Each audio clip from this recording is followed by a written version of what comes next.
जिन लोगों ने अपनों को खोया है और जो वहां पर पीड़ित थे, जो प्रत्यक्षदर्शी थे, जरा उनको सुनते हैं कि आखिर वहां परिस्थिति क्या थी और कैसे उस हादसे को, जिस वक्त यह हादसा हुआ उस वक्त जो मौजूद थे उसको महसूस करते हैं। रोड के किनारे खड़े हुए थे, धक्का लगा, वो नीचे गिरते हुए चले गए, एक दूसरे के ऊपर गिरते चले हुए, नीचे जो लोग दब गए वो निकल के दबे हुए हैं वो। हाँ कुछ एक्सपायर भी कुछ ज़्यादातर हो चुके हैं, वहाँ पे 20-25 तो ऑन स्पॉट ही कर चुके हैं। एक्सीडेंट नहीं हुआ यहाँ पर, ऐसे गुरु की गाड़ी गई थी ना, तो वो जा रहे थे कि हमारे प्रभु गए, ये भागे, उसमें दब गए, एक से ऊपर चढ़ गए वो। इसमें घटनाक्रम में यह है कि अंदर कोई घटना नहीं हुई है। घटना जो भी हुई है वो पुलिस प्रशासन की वजह से रोड पे घटना हुई है। पुलिस प्रशासन ने जो है मुस्तैदी से अपना काम नहीं किया है और उसकी वजह से पुलिस प्रशासन अभी इसी टाइम में, योगी जी अगर मेरी बात सुने हो, तुरंत पूरे स्टाफ को सस्पेंड किया जाए, नहीं हम लोग रोड पर उतर के सस्पेंड कर। हरीश मेरे साथ है। हरीश, जरा ये बताइए, बात ये साफ हो रही कि जिस वक्त बाबा वहां से जा रहे थे, उनके चरण छूने के लिए या फिर पैरों की धूल को एक तरह से मस्तक पर लगाने के लिए यह भगदड़ मची थी। पंडाल में नहीं, पंडाल के बाहर यह हादसा हुआ। देखिए, प्राथमिक तौर पर जो पता चल रहा है, जैसा कि वहां के डीएम की तरफ से भी कहा गया है कि उमस और गर्मी की वजह से अचानक पंडाल से बाहर निकलने का जो रास्ता है वहां पर भगदड़ मची है। तो ये आप अनुमान लगाइए कि जहां पर लोग बैठे होंगे वहां से जो एग्जिट का रास्ता होगा वहां से की तरफ से लोग जो है वो बाहर निकलने की कोशिश कर रहे होंगे और अचानक एक ही जगह पर बहुत ज्यादा भीड़ हुई होगी, जिसके बाद जो अचानक अफरा तफरी मचने के बाद जो है ये पूरा हादसा हुआ। तो अभी फिलहाल जो पुलिस की जांच में ये बात सामने आ पाएगी कि आखिर ये घटना किस जगह पर हुई, क्या बाबा के पैरों की धूल लगाने के लिए जो है ये पूरी घटना सामने आई है। क्योंकि जिस तरीके से ये पूरी घटना दिख रही है उसके हिसाब से ऑर्गेनाइजर की बहुत बड़ी कमी जो है यहाँ पर सामने आ रही है कि जिस तरीके से इतने सारे लोगों को इस पंडाल में इकट्ठा किया गया, क्या वो जगह इतनी थी कितने लोगों को वहां पर जो है पंडाल में सत्संग के लिए बुलाया गया, क्योंकि पंडाल का एरिया इतना था कि इतने लोगों को वहां पर रखा जा सके। तो ये तमाम चीजें हैं जिनके ऊपर जांच जो है लगातार होगी और क्योंकि 24 घंटे के अंदर रिपोर्ट मांगी गई है तो ज्यादा क्लियर हो पाएगा कि किस तरीके से ये घटना हुई है और एग्जैक्ट पोजीशन जो है वो कहाँ पर थी, किस जगह पर ये पूरी घटना सामने आई है। नहीं, किसी को डिटेन वगैरह किया गया अब तक कि नहीं? ऑर्गेनाइजर कौन था, ये जांच पड़ताल तो होगी, लेकिन कुछ पता चल पाया है? ऐसा ना हो कि वक्त रहते इधर रेस्क्यू किया जाता उधर वो फरार हो जाए। देखिए, प्राथमिक तौर पर जो पूरा, क्योंकि यहाँ पर अगर हम बात करें जांच के आदेश जरूर दिए गए हैं तो पुलिस अपने एंगल से जांच जो है वो कर रही होगी, लेकिन पहले जो है रेस्क्यू करने का ऑपरेशन वो किया जा रहा है कि रेस्क्यू पूरा कर लिया जाए पहले, क्योंकि मुख्य तौर पर घायलों को बचाने की कोशिश जो है वो की जा रही है, क्योंकि 100 से ज्यादा लोगों की मौत ऑलरेडी हो चुकी है इस पूरे मामले में। तो ये घटना बहुत बड़ी है, इसका दायरा बहुत बड़ा है। तो ऐसे में इस तरीके से सबसे पहले कोशिश ये की जा रही है कि जल्द से जल्द घायलों को अस्पताल पहुंचा के उनका इलाज जो है वो शुरू किया जा सके और उसके अलावा कार्रवाई जो पुलिस की तरफ से जरूर की जा रही है। प्राथमिक तौर पर एफआईआर दर्ज की गई है तो उसके हिसाब से जांच भी अब तक शुरू हो चुकी है। हरीश, ये बताइए, मेडिकल कॉलेज, सीएचसी और दूसरा अलीगढ़ का जो अस्पताल है, तीनों में क्या इतनी व्यवस्था है जितने बड़े पैमाने पर लोग इस वक्त इंजर्ड हैं या फिर जो डेड बॉडीज वहां पर पहुंच रही हैं उनके लिए?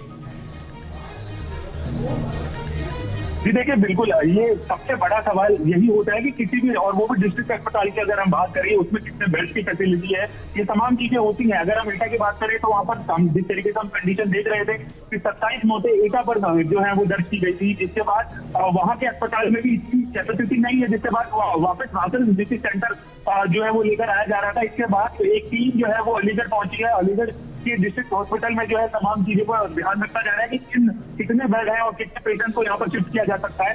तो ये देखने वाली बात है कि कितने अस्पतालों की मदद जो है इसमें ली जाएगी, क्योंकि ये एरिया अगर हम बात करें तो बॉर्डर एरिया के पास है ये पूरा, और कितने मरीज इसमें हो सकते हैं, घायल कितने हैं, इन तमाम जानकारी आने के बाद ही हम पूरी तरीके से इसको बोल पाएंगे कि जिस तरीके से मामला सामने आया है और जिस तरीके से घटना सामने आई है, ऐसे में अचानक क्या प्रशासन पूरी तरीके से तैयार था, क्या इस तरीके की सुविधाएं अस्पतालों में मौजूद है कि जितनी जल्दी मरीज आए उतनी जल्दी का उपचार जो है वो शुरू हो पाए और कितने बेड को फैसिलिटेट किया जा सकता है। तो ये तमाम चीजें हैं, लेकिन अभी फिलहाल जो है 3 जगहों पे अस्पताल जो चिन्हित किए गए हैं, एक एटा में, एक इसके अलावा अलीगढ़ में, यहाँ पर पुलिस की एक टीम पहुंची है और वो देख रही है कितने बेड और कितने मरीजों को यहाँ पर जो है भेजा जा सकता है। इसके अलावा आसपास का जो अस्पताल है वो लगभग उस घटना से 45 से 50 किलोमीटर दूर है, तो वहां पे भी बारिश के चलते इसमें भी इवैक्यूएशन प्रोसेस में और रेस्क्यू ऑपरेशन में भी कहीं ना कहीं परेशानी हो सकती है। तो तमाम चीजों का ध्यान जो है वो प्रशासन की तरफ से दिया जा रहा है। अभी आधिकारिक तौर पर क्या कुछ आंकड़े जो निकलकर सामने आए हैं, जो इंजर्ड हैं उनकी संख्या क्या है, अधिकारियों की तरफ से क्या कुछ कहा जा रहा है और मृतकों की संख्या?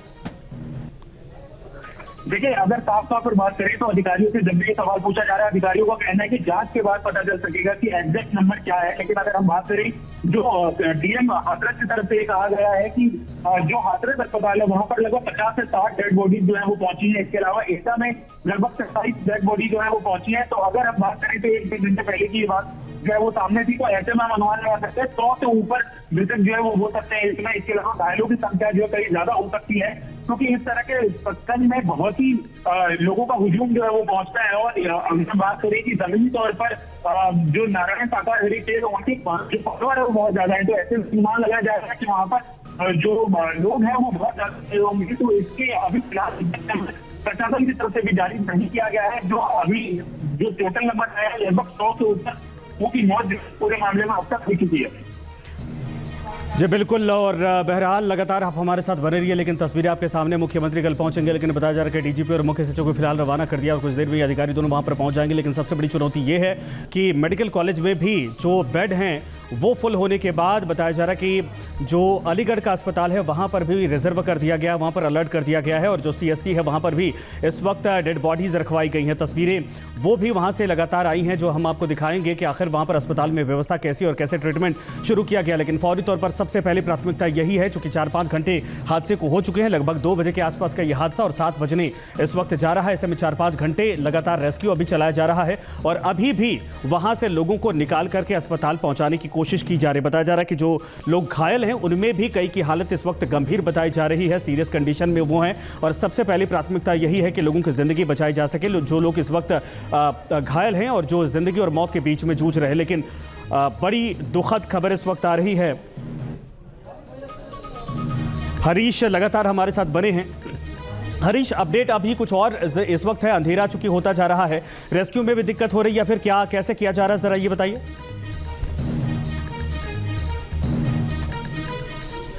हरीश तो संपर्क नहीं हो पा रहा, लेकिन तस्वीरें जो वहां से आई हैं आप देख सकते हैं। फिलहाल आपको बता दें कि कहां ये हादसा हुआ और सिकंदरा राव में ये हादसा हुआ है। सत्संग के दौरान भगदड़ मच गई और किस तरीके से हादसा हुआ वो तमाम चीज़ें हमने आपको बताई। लेकिन सबसे पहले इस वक्त चुनौती ये बनी हुई है कि जो लोग घायल हैं उनको अस्पताल पहुंचाया जा सके। ये हादसा जिस वजह से हुआ उसकी पड़ताल की जाएगी। मुख्यमंत्री की तरफ से 24 घंटे के अंदर रिपोर्ट तलब की गई है, लेकिन ये भी कहा जा रहा है कि फिलहाल वहां पर अधिकारी पहुंचे हैं और सबसे पहले चुनौती यही है कि जो लोग, चूंकि 1, 2, 4 संख्या होती तो शायद ये बहुत पहले चीज़ों को संभालने की कोशिश की जाती, लेकिन संख्या लगातार बढ़ती जा रही है और मृतकों की संख्या 100 से ऊपर अगर हो चुकी तो आप अंदाज़ा लगाइए कि जो लोग घायल वहां पर हैं वो कितने हो सकते हैं। बड़ी संख्या इस वक्त है, लगभग 50,000 के आसपास लोग यहाँ पर इकट्ठा हुए थे, सत्संग सुनने पहुंचे थे। इसमें मासूम जो बच्चे थे, गांव की महिलाएं थीं और आप अंदाज़ा लगाइए कि जब भगदड़ मची होगी तो आखिर लोग अगर संभलने का मौका भी मिला होगा तो आखिर संभल नहीं पाए, यानी सिचुएशन किस आधार पर रही होगी। अभी फिलहाल ये साफ नहीं हो पा रहा कि चरणों की धूल मस्तक पर लगाने के दौरान ये हादसा हो गया, सत्संग के दौरान ही बीच में उमस की वजह से ये हादसा हो गया। ये तमाम चीज़ें जांच पड़ताल की जा रही है, लेकिन वाकई में जो वहाँ से तस्वीर आई है वो इस वक्त सिहरन पैदा करती है।